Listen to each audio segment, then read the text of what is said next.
So, good afternoon, everyone. Welcome to Bowdoin Festival, if you're not already aware of where you are right now. So I'm David Ying, and Phil and I are the artistic directors of the festival.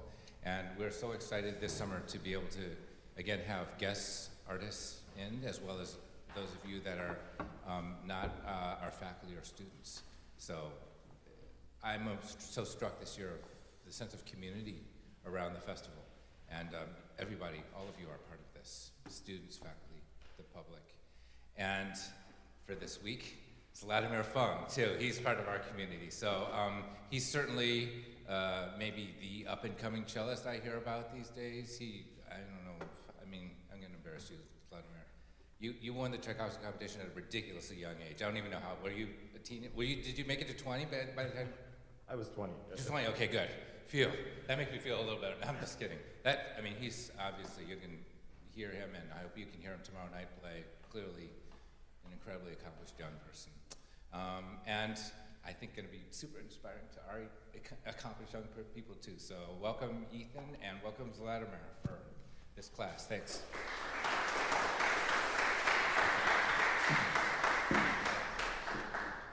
Is your laugh going to be on the whole time? Is it working now? It is working. Oh, okay. So Okay. Maybe they can mute it, especially during the performance. I know, maybe while he's playing. Yeah. Can you mute his laugh while Ethan is playing? So in case he coughs, it doesn't. Okay.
really marvelous playing.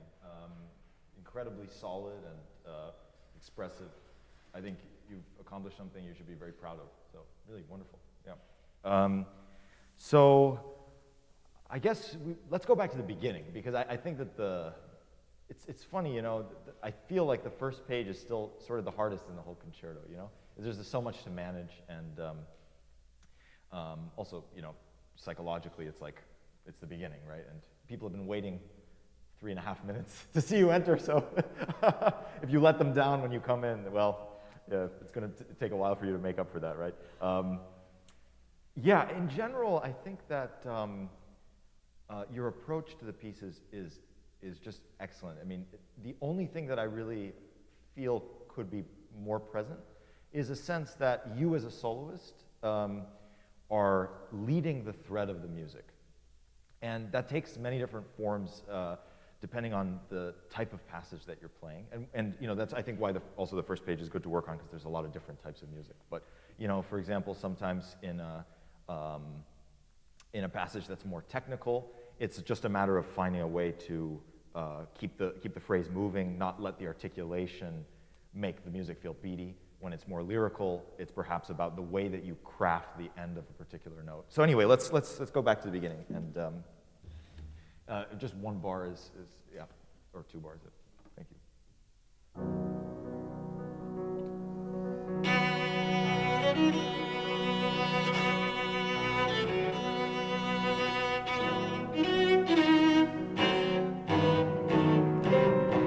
Good. Great, great. Okay, so there's a couple things. First of all, you know, I remember the very first time I heard this piece, I was like, oh my gosh, when the cello comes in, it's B major. And I think, you know, we as cellists, we forget, because it's like, oh yeah, it's the beginning of the Dvorak concerto, right? But we haven't heard this statement yet with the da, dee, dee, da. So I think that when you play this initial, here, something about the D sharp, both in the intonation, but also in the emphasis, should be very present. And then also here, don't forget that the original presentation, this is a melody. So when you play it's easy to kind of just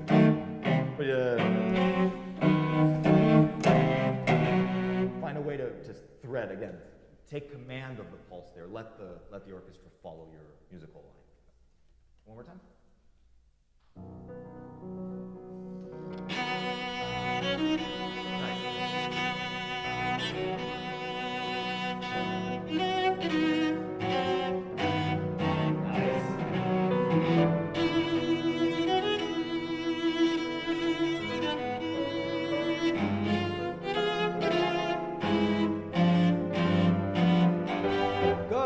Good, yeah, excellent, fantastic. So now this bar, that's, you know, often people, and then they sort of play it like a second downbeat, right? I think it's important to feel the syncopation, and then feel the duration of that second E when you 4, and also remember that this is a dynamic up from the beginning, right? So think about the relationship between this and then finally, these chords were great. Just remember that when you get here, you've gone from to, it's like a pop song moment, really, where you're like, oh, you're going up 1.5 step, right? So think about how that C major quality, the energy of that moment, is so much more present than the, perhaps save a little bit at the beginning. You don't want to give too much away. Yeah. Last time.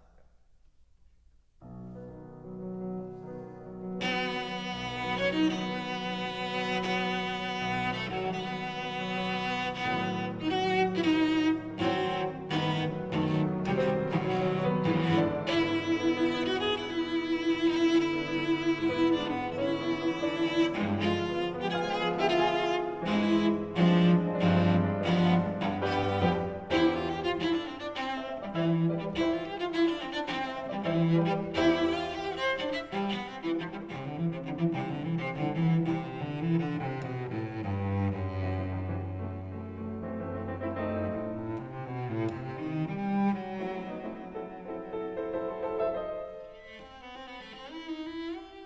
Good, excellent. Many great things, fantastic. So when you get here, just remember that I think that there's sforzanos on every single beat, and the one that is hardest to bring out is this one. Especially the second time, if you can, then you can bring out that rhythmic, the way that it propels you into the third iteration, which then becomes your cadenza. And when you get here, have you seen the funny Masterclass clip with Rostropovich and Xavier Philippe, where he's playing that note and then Rostropovich moves his head, you know, because that's your moment to show off how artistic you are, right? But what I wanted to comment about the way you're playing this is that you start out great, but then your note starts to lose life. It's even though it changes, it needs to still be alive all throughout the winds, you know. And even more so here, feel how it connects. I wouldn't give up the emotional quality. You know, it's very easy for that to feel like an end, but it's really not an end. It's just a bridge. Right? So maybe just from there. Don't give up, save your bow. Try one more time. So you don't need to make a swell, you just need to really save and maintain the intensity to the end.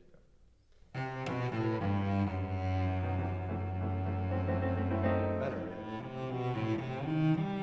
Even more. Connect. Good. Good, yeah, and good. And so now, even when you're playing piano here, feel the volatility inside. And you can help in the left hand by having this it's nervous activity. The trill, it's not a complacent trill. It's not just right there. Right, so you need to be in chamber music with the flute there. Yeah. Just want to...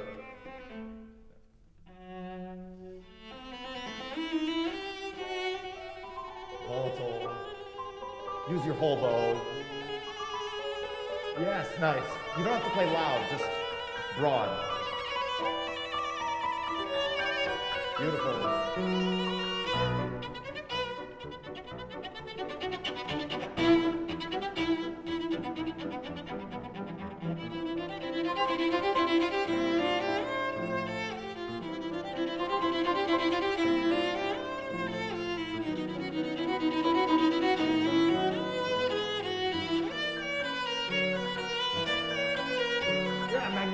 Great, many fantastic things. Okay, just a couple small details. One, I love the fact that you give the forte piano on both the first and third beats, because a lot of people, the only thing is that the stroke that you're finding, it's a little small for a concerto. I think you need to find in the instead of more I would probably use a little bit more of your whole arm.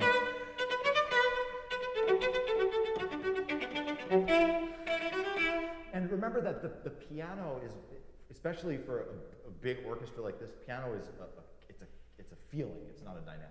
Pretty much everything has to be mezzo forte up, right? But your pianissimo can have your pianos and pianissimos have an intensely mysterious feel, or very internal, but they're still very present. And then when you get here, I think a little more dynamic detail would be great, because you have the big crescendo, then. You know, a couple months ago, I was so fed up with how bad this sounded, I decided to change the bowing, and it still sounds bad, but at least I feel more comfortable. So I could finally lead in the frog to that. Because remember, the hairpin goes to the middle, right? But anyway, it can be done at the frog. Almost every cellist has done it at the frog. Try just maybe.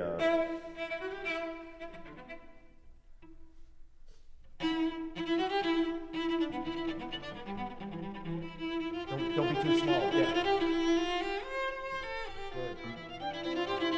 Piano. Nice.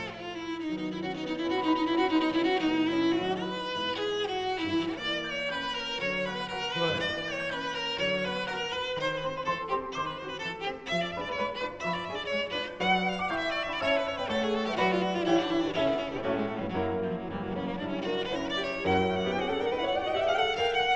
Fantastic. fantastic. Just one small detail. This is great. The only thing is that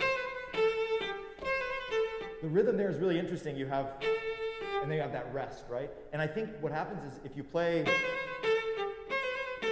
with too much emphasis, then you lose the sense of the rest. If you play more legato, then it's actually really singing da da da da dee dum dee dee dee dee dee. It creates a lot of internal energy. Yeah. Anyway, you don't have to do it again. Maybe from here.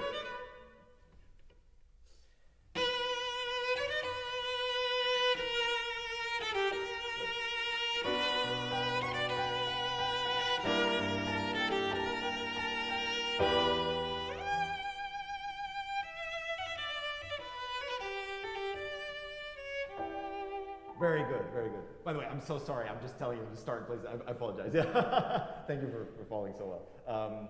Yeah, great. So the only thing is that this moment is kind of it's the culmination of the first page, right? And when you get here, it's the first time that you're alone. It's your solitary voice, right? You can't give up too soon. So when you play here, this is still fortissimo. Only now is there a bit of a diminuendo, right? Starting here. So you can feel that D maybe has a slightly different character, but I actually like to change bow so I don't feel. And to play really legatissimo there, just really sing. Don't be afraid of missing.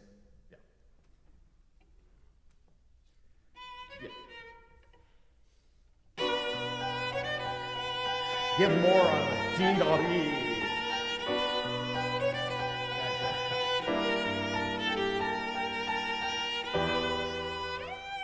Sing, yeah, good. Move through it too. Now, nice, very good. Now this is pianissimo, right? So, good. Yeah, sorry. Yeah, a lot of people they play it kind of like more like mezzo forte, like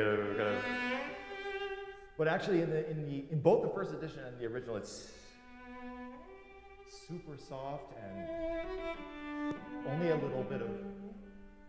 It's like a Holy Spirit that's suddenly wafting into the room, and then of course you play the main second theme. Yeah, just try maybe one more time. If from there.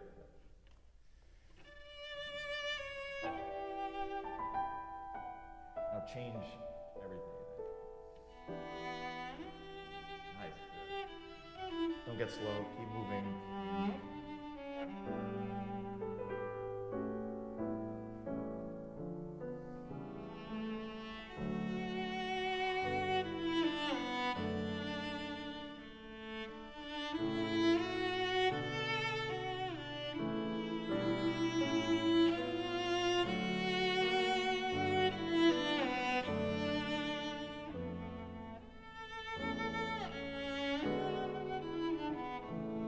Excellent, great.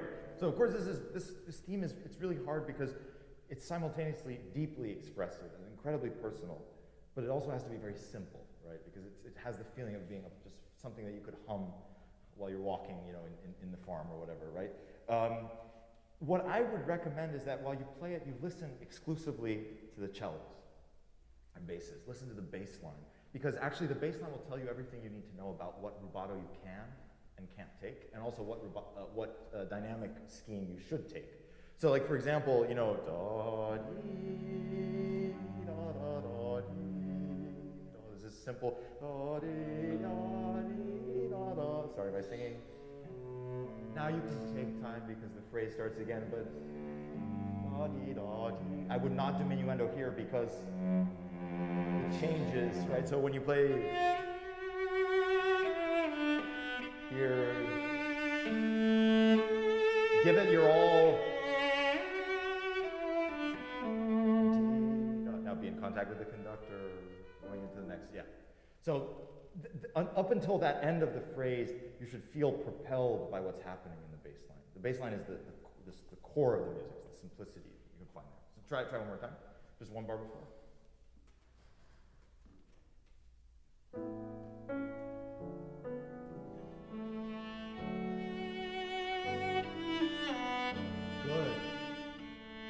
sing simply.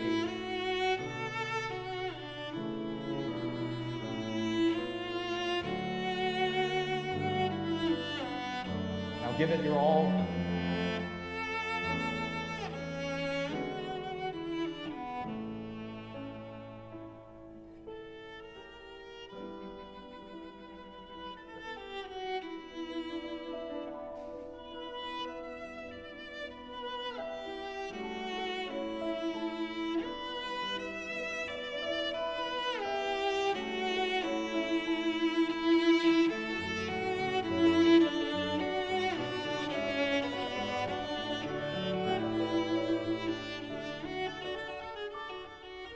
Very good, beautiful, fantastic.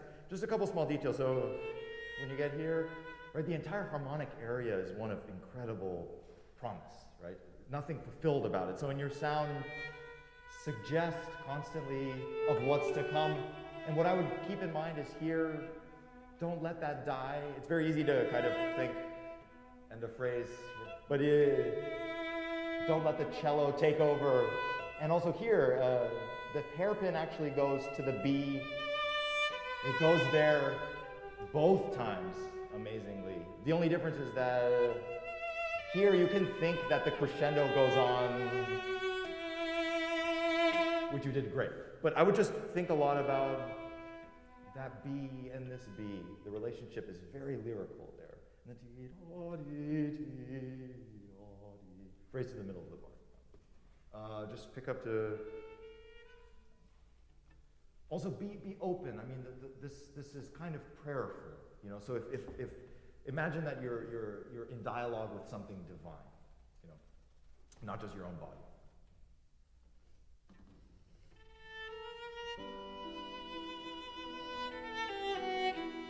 Sing to me. Nice phrase here.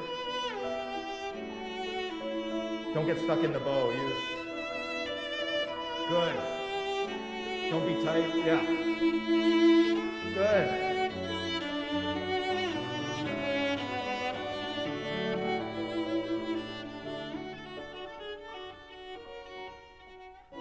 Good. Sorry, very good. Here, don't be too soft because you need the orchestra to follow you. It's a very difficult transition. I would still, you know, in general, when you have this, like a huge climax like this, you have to make sure that the energy that you've created dissipates over a period of time. Because if it dissipates suddenly, it doesn't make sense to us emotionally. You know, we're emotional beings. When we have a very strong feeling, it doesn't just go away instantly, right? Even if we get some amazing news that changes the way we feel, we still probably have that negativity or whatever, that positivity within us, right? So allow that to dissipate through those few bars. And when you get here, remember that ultimately this is a lyrical passage. You know, this is just, you know, cellistic concerto stuff. Like, we're always like, okay, yeah, it's a concerto, let's give them something hard to play. But originally, it was a... And you have to play along with the clarinets. They're singing very, very lyrically. So just start with a lot of energy still and dissipate it gradually over that bar. Don't be too soft. Sing, yeah. Crescendo here, forte.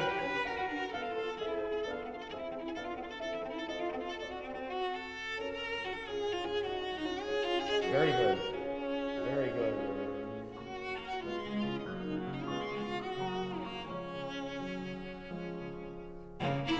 Good. I would not make so much of a ritardando there. It's going to be difficult for the orchestra to follow you. So you if you don't want a crescendo, you don't have to. Crescendo is not written, but a lot of cellists have done it. 3, 4, and I would suggest giving a little bit before the beat. So you. The general issue is that the winds are, well, actually, there are all sorts of issues that can happen. They can either be ahead or behind, but it helps if it's very clear, especially with the second, third, and fourth of the chords, that you try to do them all without, that confuses them rhythmically. So just maybe, this is beautiful, by the way, excellent facility, and I love the way that you're flowing through that. From there.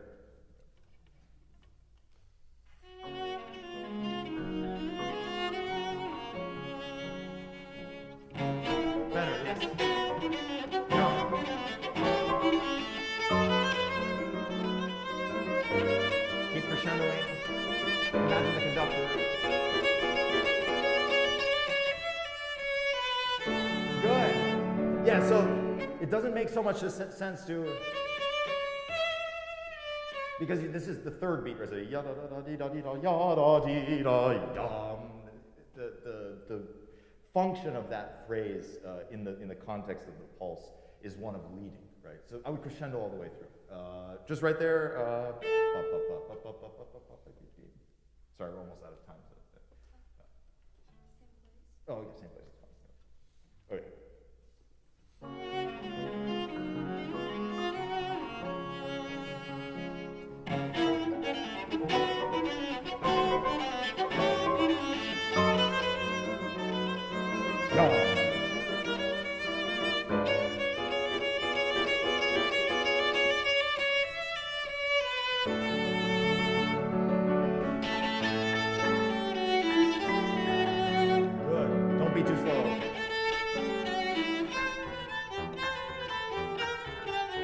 Be loud. It's fortissimo, yeah.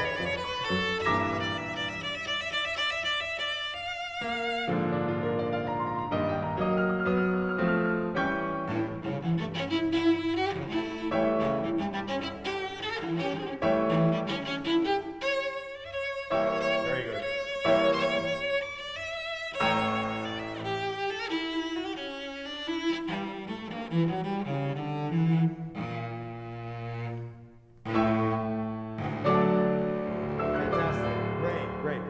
The last thing I'll say is that when you practice all this stuff, what I would practice is using more bow than you want. Because when you play this, ultimately you have to be kind of on a fine line between being in control and not being in control. Because the problem is if you're constantly in control, then there are no stakes for the audience, right? And if you're constantly out of control, you won't be able to play the piece. But it's like, you have to kind of make them wonder a little bit whether you're going to get it. And if you know you're going to get it because you're really using very little bow, you're not risking anything.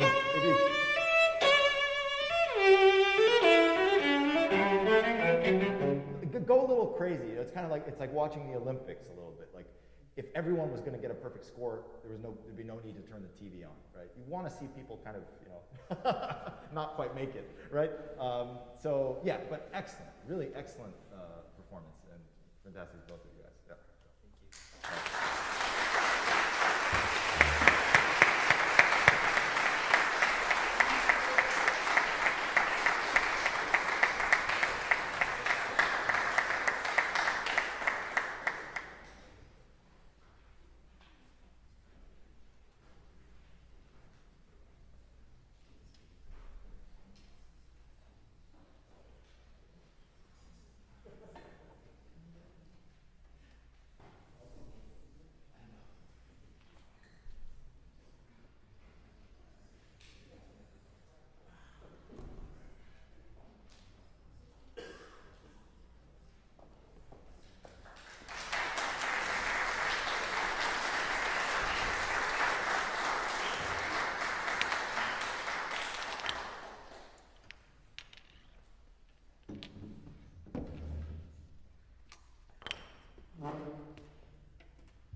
Wonderful, yeah, wonderful. Great performance, fantastic. Yeah, many things I really enjoyed about that, especially in the fugue. What I like about the way that you just played that is that you weren't afraid to show the human side of the music. And personally, I mean, of course, Bach is so, there's so much room for different ideas about what it all means and how to approach it and so forth. For me, Bach was a deeply religious man, right? And I think all his music reflects that to some extent. It's sort of he's seeking something divine, right? He's seeking to both pay tribute to it, but also to emulate it. But the thing is, I think that there's a balance, though, and what's so interesting is that there always has to be a balance between the sense of reverence, the sense of transcendence, and then this sense of immanence and presence, right? And that, I guess you could roughly call sort of the humanistic side, especially you as the performer of the music that Bach wrote, have to bring out something that's deeply, it's just something deeply contradictory, something deeply wondrous, about existence, about our relationship to our world. And so for me, the way that one should approach it is that the fundamental idea should be one of great reverence, but then always there's a moment where it all kind of breaks down, and then you have to let your heart in, basically. And so my point in saying all of that is that I think that what you could work on in this movement is finding more specificity in when you want to be reverent and when you want to be emotional, right? Because it's important to distinguish between the secular passion and the religious passion, right? Like religious passion is like you feel this incredible sense of, whatever it is, reverence, piety, love, from the divine. And it's in a way kind of stoic, right? Because you can only feel it sort of in your most personal moments. And then the secular passion is like, all the things that we do in our everyday life, fighting with our family and, heartbreak and whatnot. And finding the balance between those two things. I think that for my taste, you're a little weighted too much toward the secular passion. And I think that part of the effectiveness of a really a great interpretation of Bach is that when the secular passion does finally arrive, it's very, very meaningful, because it's an affirmation that despite all of this belief, there's still, Father, why have you forsaken me? There's still this doubt, right? So shall we start? Let's just at the beginning. The beginning is very important. I thought in general that the fugue was very good, and I appreciated very much a lot of the things you were doing with the voicing and everything. So the beginning, another thing that I find very interesting about Bach is that some composers, that you get a sense that they're tapping into a cosmic idea. And Bach, I think, is certainly one of those composers. And by cosmic, I mean his relationship to rhythm, his relationship to pulse, is one of great regularity. It's one of great, it's one that you can expect, right? A composer like Schumann, for example, I don't think necessarily had that relationship to pulse, right? There's kind of always this doubt, like, is it going to come? Like, am I going to live another day, right?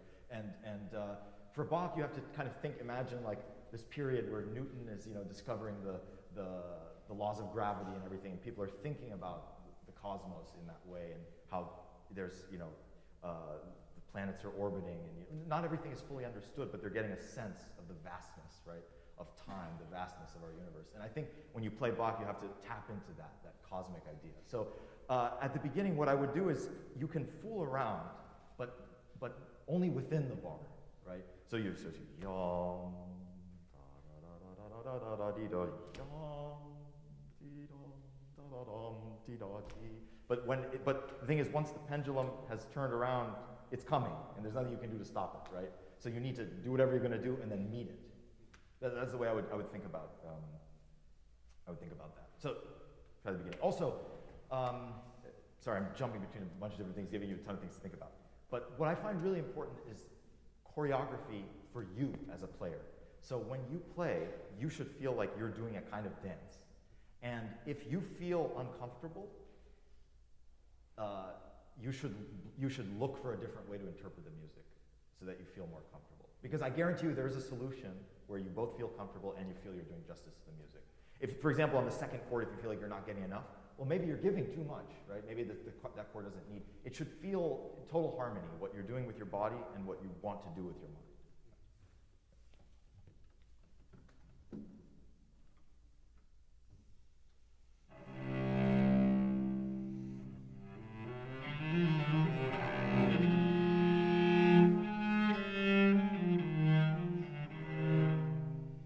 Good, okay, so just practice exercise.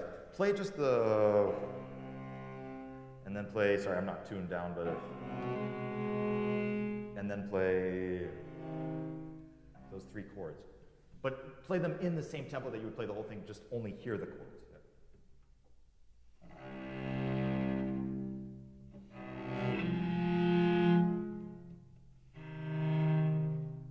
So what did you think of that?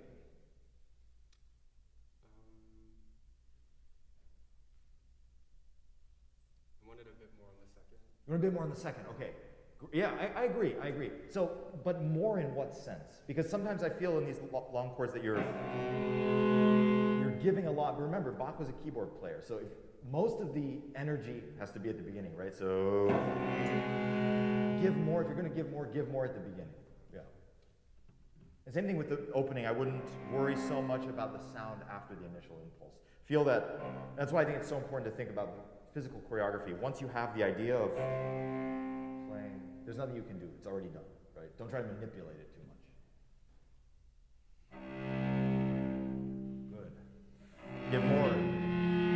I would also give more on the bass, because it's kind of a tradition that's lost, is like really pa-da-da-da-dum, or thinking that the bass is actually the strongest part of a loud chord. Sorry, one last time.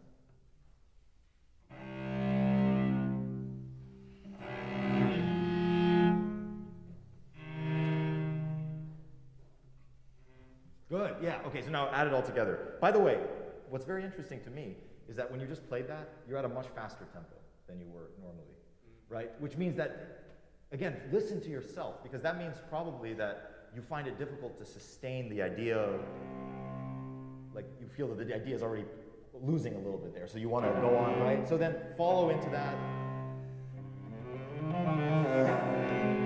Don't be afraid to, because this ultimately, these rhythms, yum, di-dim, it's a Baroque French overture, it's processional, right?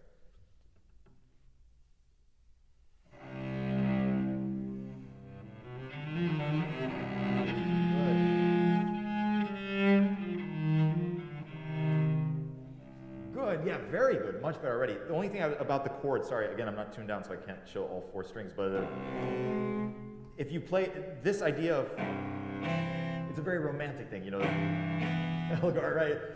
The chord should be like right, you shouldn't, having the broken idea, yeah, it's a little too aggressive, a little too secularly passionate.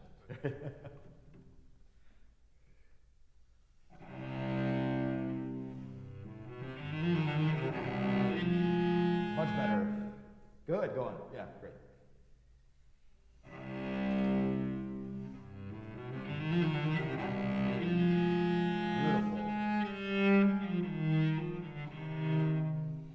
Good. Sorry, I'm sorry I'm being so picky. You're doing fantastic though. Articulation. You need to hear the dom, ti, da. Remember, keyboard. Every note has a purpose.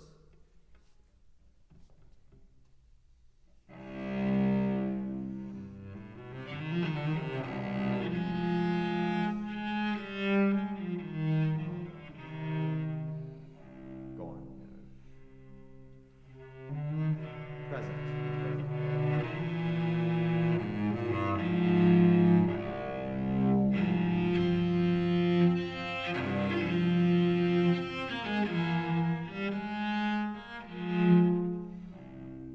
Good, very good, much better already. So throughout all these gnarly chord passages, again, think that the most important part of the note to manipulate is the beginning. Think like a keyboard player. In fact, I think it's really helpful because these are not hard, you can actually play them on the piano, even if you don't play piano. That really shows you, first of all, it shows you the harmony laid out, and it also shows you many interesting things about the voicing and notes that are left to be fulfilled later and everything. But it will also show you that when you want to create a big musical idea, you shouldn't rely so much on the sostenuto quality. Because again, the bows back then were less powerful toward the tip. So when you play, and you have this kind of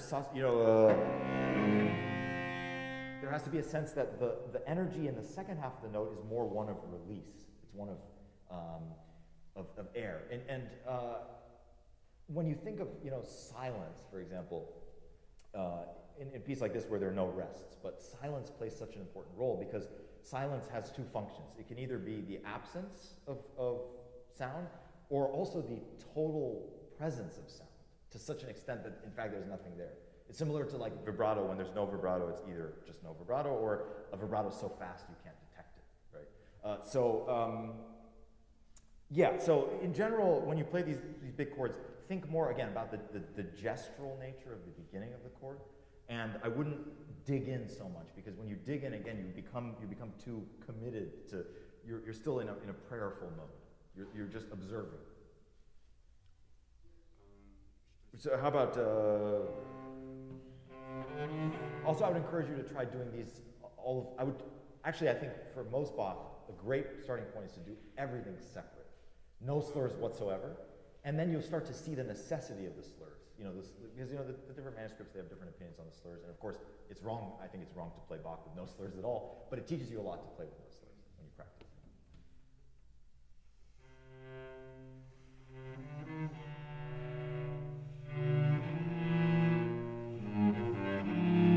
Keep the tempo moving.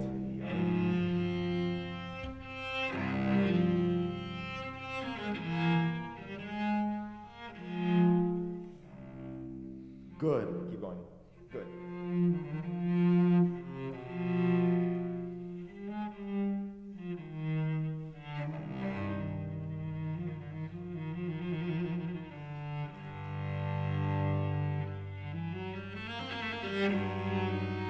Very good.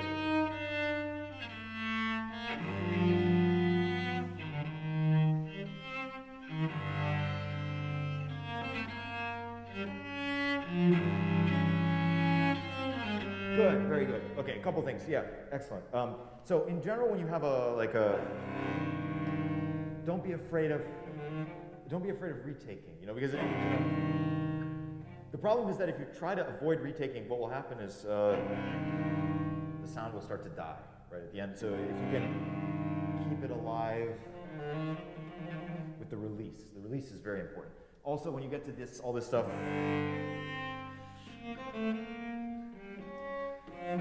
If you think too many impulses, it starts to feel very slow, but one idea.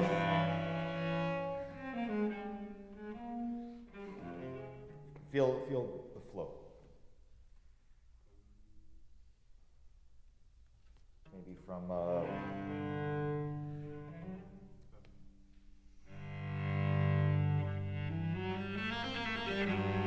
very good.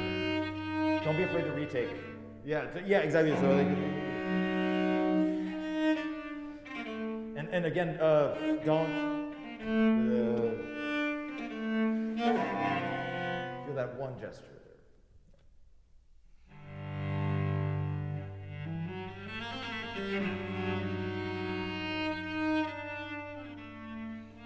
Don't lose intensity. Yeah, keep going.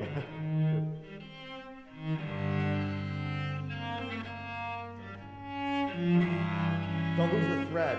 Just it should still be present, but don't lose you shouldn't da ti ya da di di.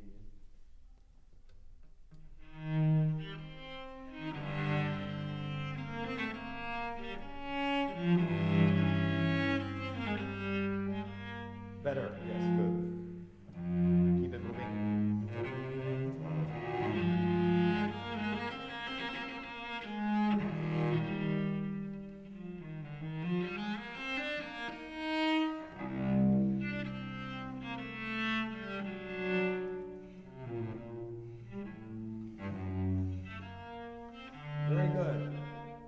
Approach, yeah, that's great.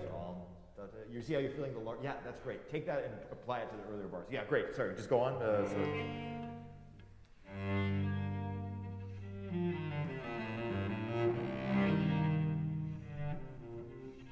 Present.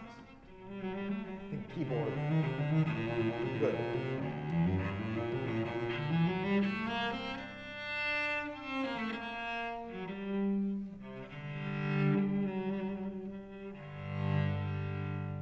Good, very good. Okay, and this bar is in my opinion, one of the trickiest bars in all of Bach, the Bach cello suites, because it epitomizes the difficulty of playing solo Bach, which is that every end is also a beginning, right? So when you play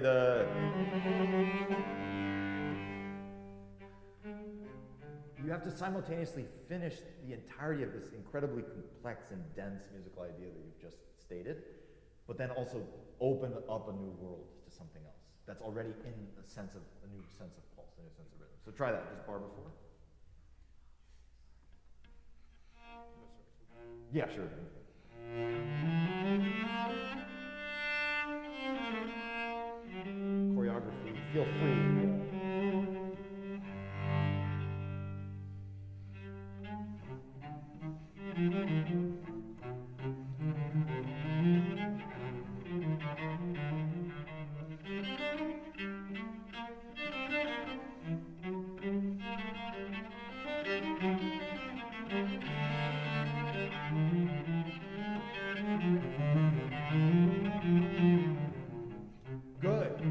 good, excellent. So just a couple of things. You know, in your left hand, if you are going to use vibrato, I would use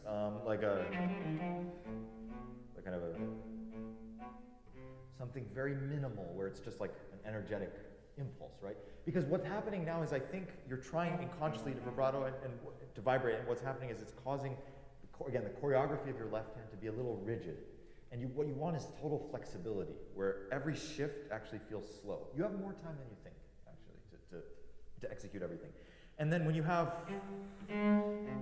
I would practice, right now actually really like the way you're achieving the articulation, but I would practice much closer to the bridge, because when you get nervous in a performance, all this kind of stuff gets much harder. So if you challenge yourself, and it's the same with really every movement in this suite and all the other suites, is if you can really practice with total freedom,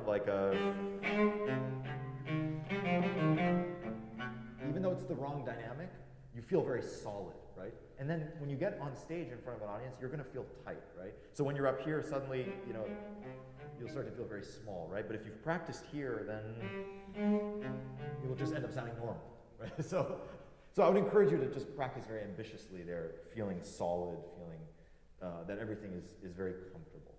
And just another general comment, you know, I find that when I'm practicing, if I first find a way to feel good, then sound good, it's much better. See, I think a lot of people, they focus only on the sound at the expense of their own physical well-being, and I think that's a big reason why a lot of people get injured, because they're constantly going, oh, how can I get more sound, or more articulation, whatever, more vibrato. If you find a way to feel at ease, then you have a blank canvas to make the music that you want to make. And you can find a way to make it sound good later if you're totally free. So, especially with solo Bach, where you can do whatever you want with it, you know, I would really prioritize your own physical sense of comfort. Okay, why don't we skip a little bit, because almost out of time. Let's go sort of toward the end where things start to heat up. Do you have bar numbers? Yeah. Maybe like,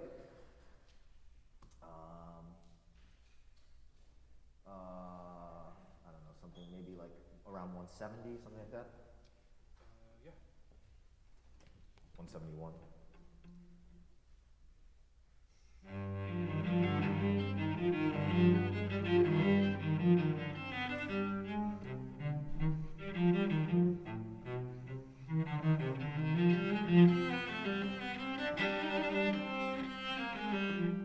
Okay, very good. So one thing I find really interesting is I just asked you to skip right from the beginning, right? But your sound, it sounds the same. A little bit the same as at the very beginning, but you've just gone 170 bars, you know, or whatever it was, you know, like 100 bars. It has to be different, right? The stakes are higher now. You've moved from being totally contrapuntal to now being quite emotional, right? So feel that this G is just relentless, right? And then when you get back, really feel the, yeah. Good, move your arm. Yeah, good, choreography.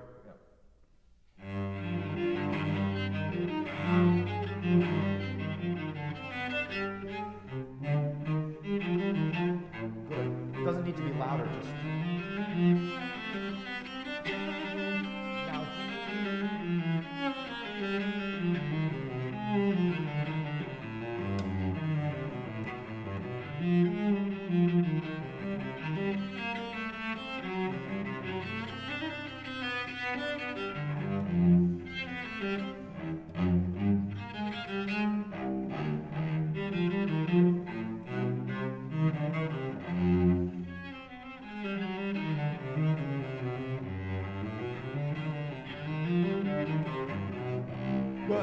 Yeah, this last phrase, starting with the,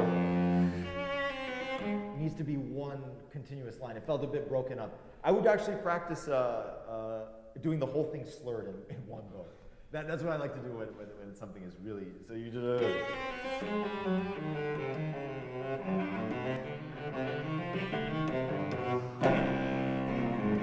right, so you really feel it, and you're there. Okay, also, interesting thing contrapuntally, you have da da dee dee dee, and then you have, but this dum bum be. So that actually doesn't resolve until the F. So what I would do is I would do ya da da da dum bum, but feel more impulse here. Bum bum dee da dee da dee bum bum bum be da dee dee dee. It sets up the longer phrase. Just one more time from.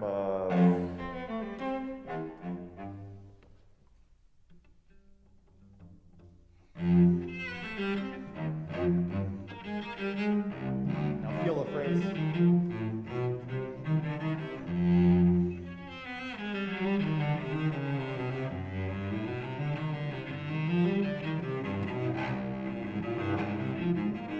Give it your all at the end.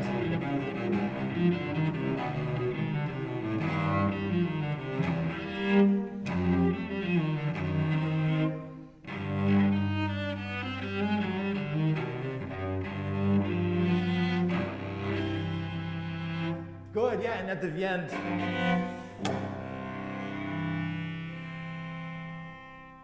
Think regal, if you no Elgar concerto yet. Yeah.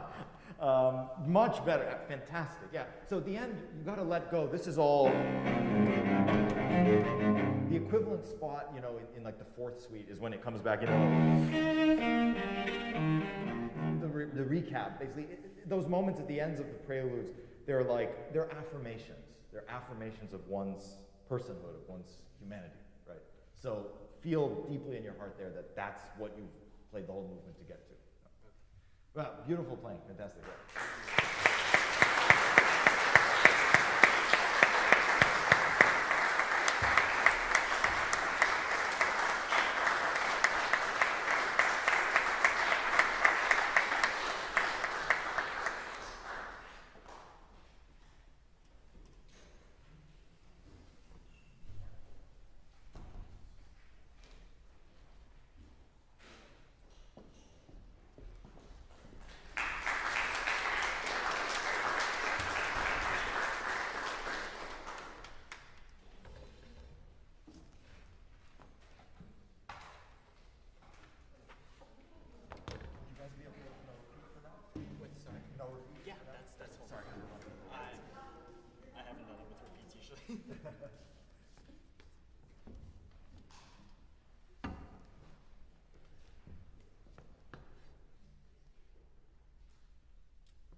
Not much to say, actually. Yeah, I mean, it was really great. So just to, well, I mean, obviously this is a collaboration, but since it's a cello masterclass, we'll just zero in on some of the cello stuff. But I thought you both you played really well together, and I think that's really important. You have a great sense of partnership. So the opening statements, I really like your articulation, and I think that your rhythm and everything about the energy is just excellent. Like I really feel the music from you. It's fantastic. What I would encourage you to think about a little bit more is twofold, but they're kind of two sides of the same coin. One is the kind of sound that you want, depending on both the register and the particular gesture. So like, for example, da-dee, it's a very different gesture than dee-dee, because one goes up, one goes down, and also one has a larger interval. And also to that end, what kind of vibrato you want and how that expresses. For me, I actually remember when I was 11 years old, I got as a birthday gift the Rostropovich and Sirkin playing these two sonatas. They recorded them together. And I remember reading, at the time I had never heard the Brahms F. And I remember, I'm going to read the liner notes first before I listen. And I remember one of the first things it said was like the Brahms F is much more symphonic work. And I still think that it's thought-provoking because, you might not necessarily agree. And in fact, I didn't agree for a long time.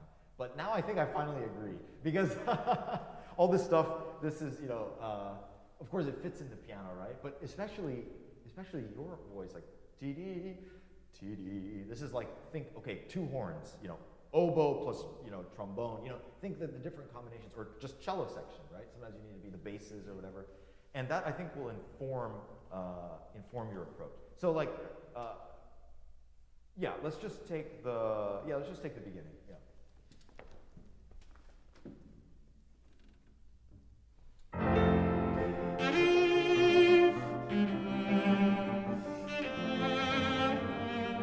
Okay, nice. So what were you thinking for the first one? What kind of sound do you want there? Just really triumphant, I guess. Triumphant, Yeah, I felt some of that. I think that it was, for me, the sound was a bit too tight. Like, because triumphant, right? Brass, probably, right? Yeah. But brass, remember, they're always blowing air, right? So the sound can't necessarily just be, you kind of something where there's still a sense of motion, right? Something really moving forward, right?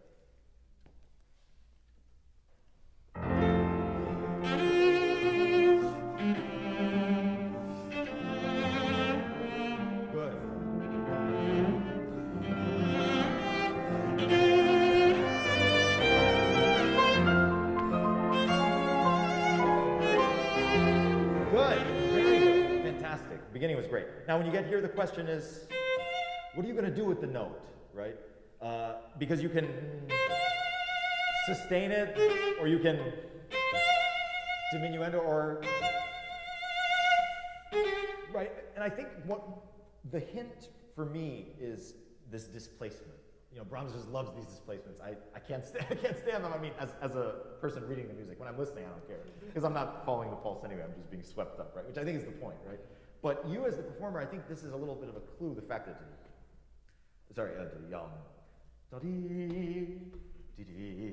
that there's some inherent instability owing to the fact that you're playing essentially a very strong upbeat into a third beat, right? Feel more promise sort of in that tie.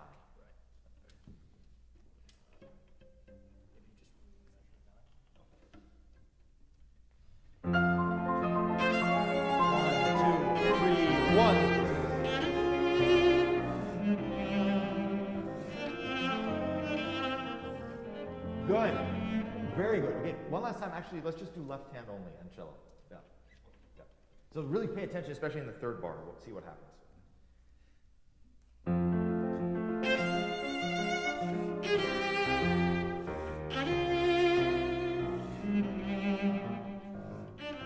Interesting, right?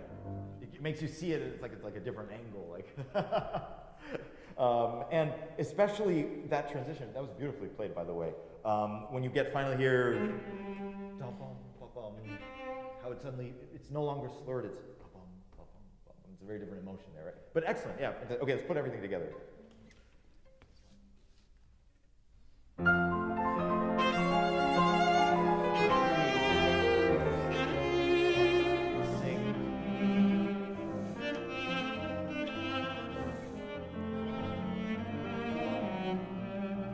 Good, yeah, fantastic. So this, you have the same rhythm, right?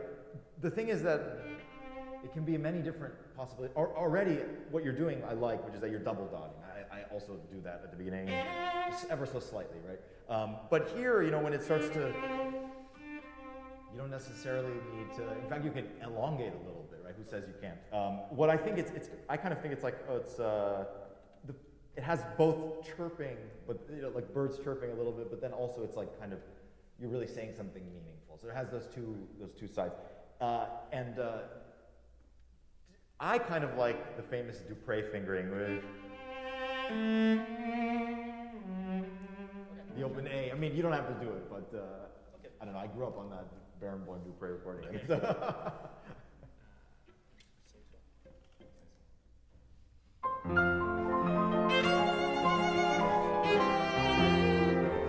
Don't let go, sing through, yeah.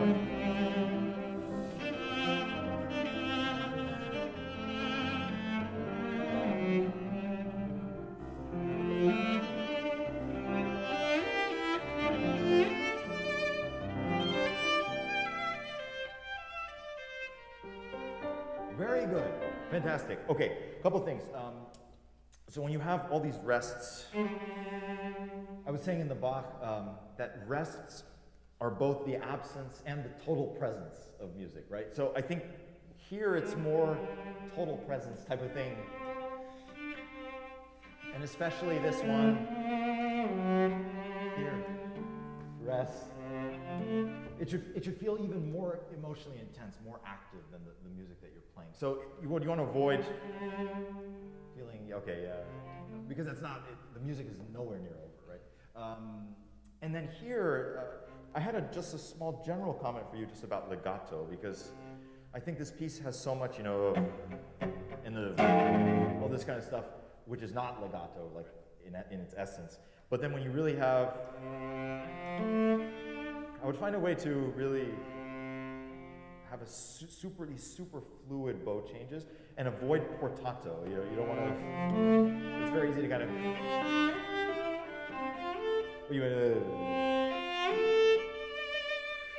The thing about true legato is that it's most felt at the back of the hull, because when you're really connecting, it's like you're just blaring the emotional idea out to them, and they can really feel it. Yeah. So think just molto sostenuto, basically.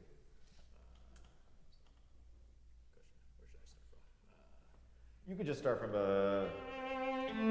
You don't have to do that finger, by the way. Just okay. Yeah.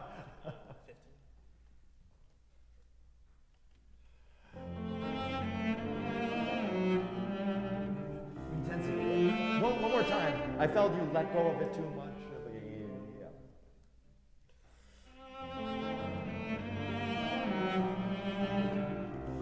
Yeah. Legato.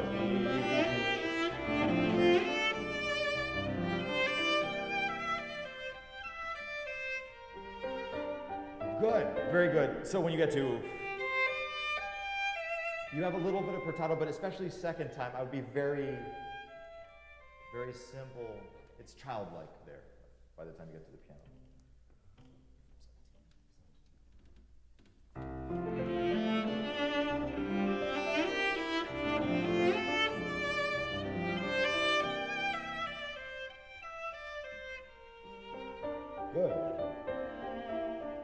Good, and sorry, I'm just being so picky, but it's fantastic, obviously. Yeah, here, feel the octave jump. It's very easy to kind of, but you're not an accompanist. I mean, piano's an accompanist. Yeah, you want to, every note has a lot of meaning. And then finally, into the tie. Again, never let the note die. In fact, the most intense moment of any tie is the end. Right?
So one, da yum.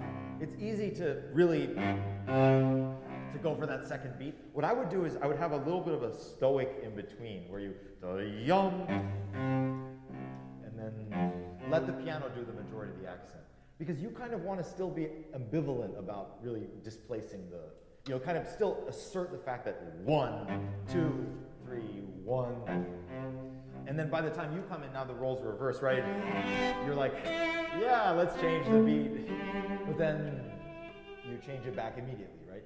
By the way, here, this is one of the most important spots to be super legato. If you kind of, it's very easy to be a little lazy, but you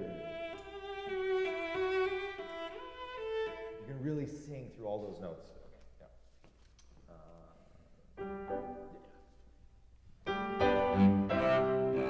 1, 2, 3.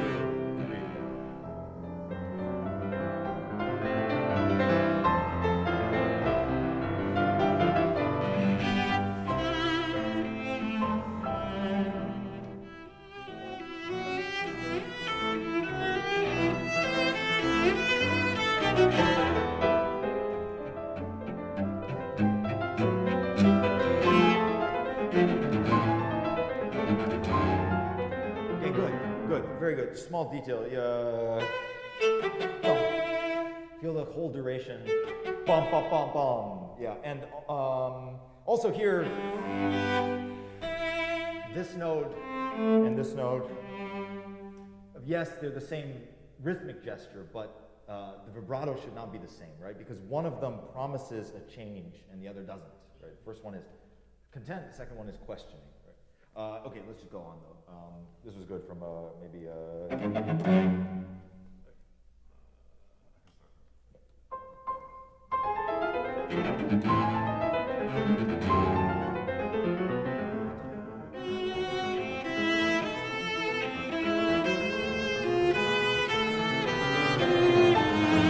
Okay, good, yeah, good. So here, how would you describe this passage? Like, what's its function?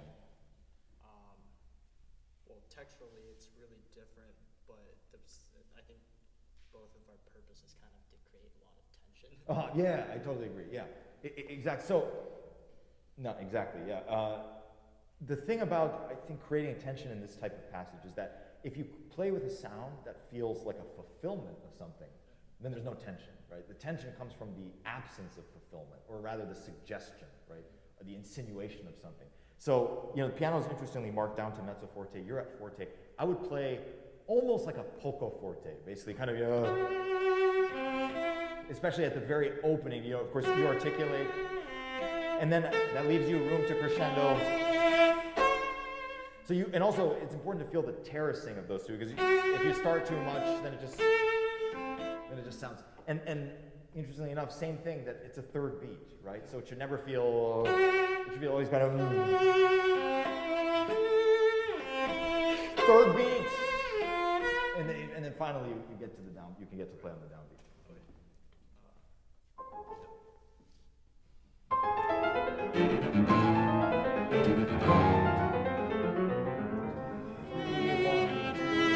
Good.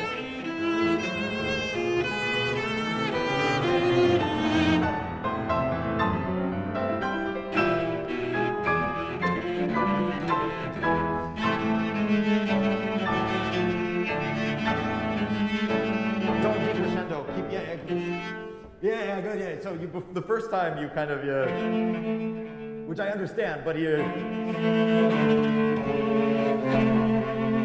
give even more. There's another level there.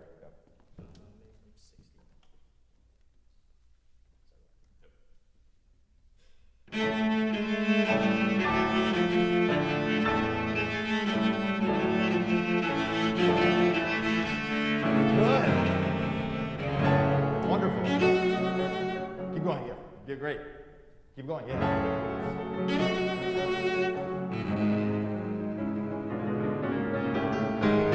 Okay, good. Yeah, this long note, it's similar to in the Dvorak. If you just let it die, then you're an accompanist. But what I like to think on these long notes is that you have to play along with all the fast notes that are going. So you have to basically feel that within your sound is contained, like think of the piano's passage as actually all the overtones of your G sharp, right? So you have you're basically conducting the music from the bass. Yeah. Second ending or bar after?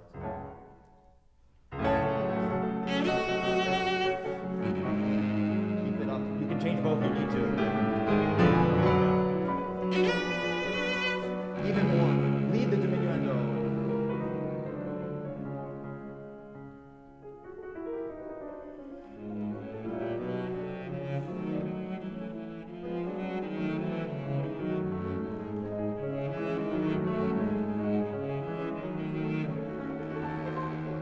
Okay, good. Very good. So this was better, but I think you need to save much more so that you can leave. You need room for that transformation at the very end. Let's just do once, just you and left hand here. I want you to feel the harmony there. Yeah.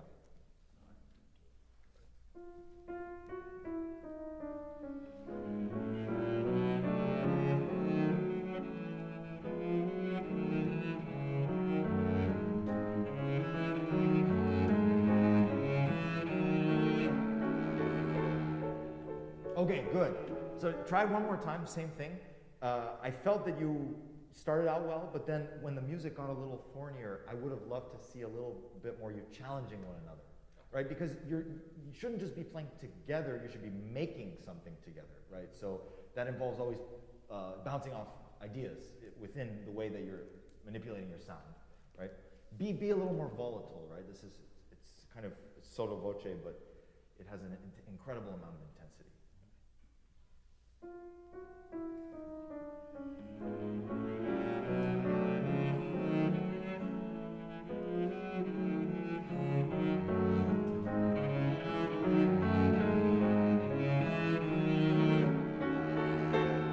Good, very good.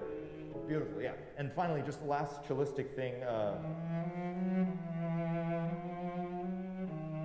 pure legato, right? I think because what you're doing essentially is you're filling out what the piano can never do, because they're just playing dum, dum, dum. I mean, a good pianist will make it sing still, but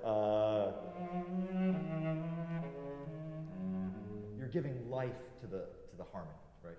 With your sound. Okay, let's put everything together.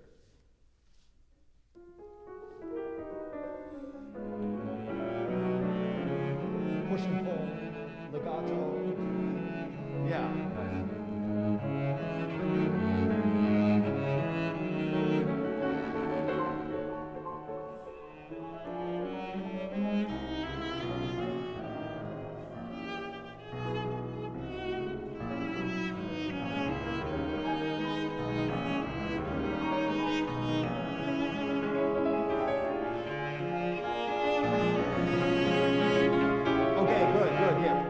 Small things, yeah. So when you get to your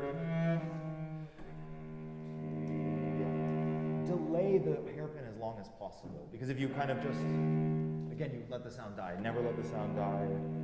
And then when you get here, hear the 1 and 2 and 3 and again, same thing. The rest should not just be a rest. It should be 2, 3, 4. Feel the intensity building through the rest. Yeah. Okay, we're really out of time, so hold on. Let's just go to one thing I wanted to mention, but everything was really fantastic in general. When you get to here, what I would think about is it's the ultimate legato moment, right? And your responsibility, because the piano is just playing chords, you need to, again, fill out the phrase. So what I would not do is I wouldn't follow the piano's gesture and just initiate the beginning. I would where you want it to go. Sorry, especially here, you can really play a melody in that. I know it's really hard, yeah, but okay. You can definitely do it. I can't. Yeah.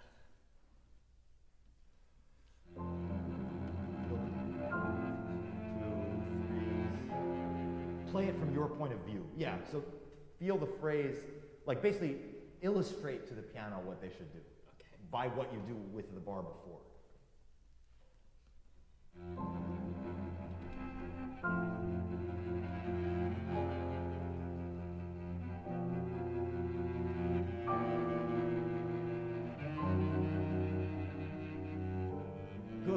course you'll work on it. Yeah, it's a very tricky idea, but you understand the point, right? Yeah. It's like, it's really interesting because when you get to that kind of conceptual idea, you start to realize like, oh my gosh, I need to practice, right? And that's a good thing, right? You're like, I can't do it yet, right? So that's why we practice, right? So to give life to those ideas. But really amazing performance, yeah. So fantastic.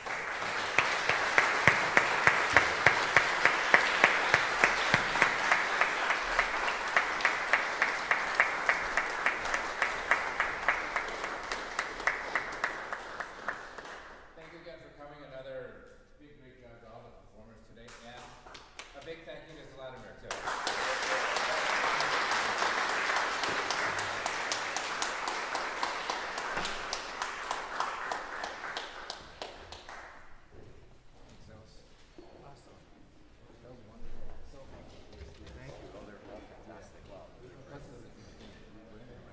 Yeah. Oh, yeah. It's a good trick. Yeah, right.